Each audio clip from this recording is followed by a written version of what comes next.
জাতিসংঘ সাধারণ পরিষদের ৮১তম অধিবেশনের সভাপতি নির্বাচিত হয়েছেন বাংলাদেশের পররাষ্ট্রমন্ত্রী ড খলিলুর রহমান। মঙ্গলবার ২ জুন নিউ ইয়র্কে জাতিসংঘ সদর দপ্তরে এ নির্বাচন অনুষ্ঠিত হয়। নির্বাচনের ফলাফলে দেখা গেছে ৯৯ ভোট পেয়েছেন ড খলিলুর রহমান এবং তার নিকটতম প্রতিদ্বন্দ্বী সাইপ্রাসের আন্দ্রেস এস কাকোইরিস পেয়েছেন ৯১ ভোট। ৮১তম অধিবেশনের সভাপতি নির্বাচিত হওয়ায় ড খলিলুর রহমান আগামী সেপ্টেম্বর থেকে শুরু হওয়া ১ বছরের মেয়াদে ১৯৩ সদস্যের সাধারণ পরিষদের নেতৃত্ব দেবেন। জাতিসংঘ সাধারণ পরিষদের বর্তমান সভাপতি ও জার্মানির সাবেক পররাষ্ট্রমন্ত্রী অ্যানালেনা বেয়ারকপের স্থলাভিষিক্ত হচ্ছেন তিনি।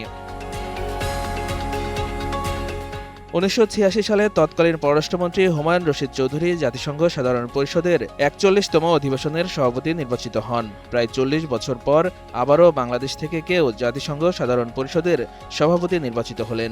জাতিসংঘ সাধারণ পরিষদের সভাপতি প্রতি বছর সদস্য রাষ্ট্রগুলোর গোপন ব্যালটের মাধ্যমে নির্বাচিত হয়।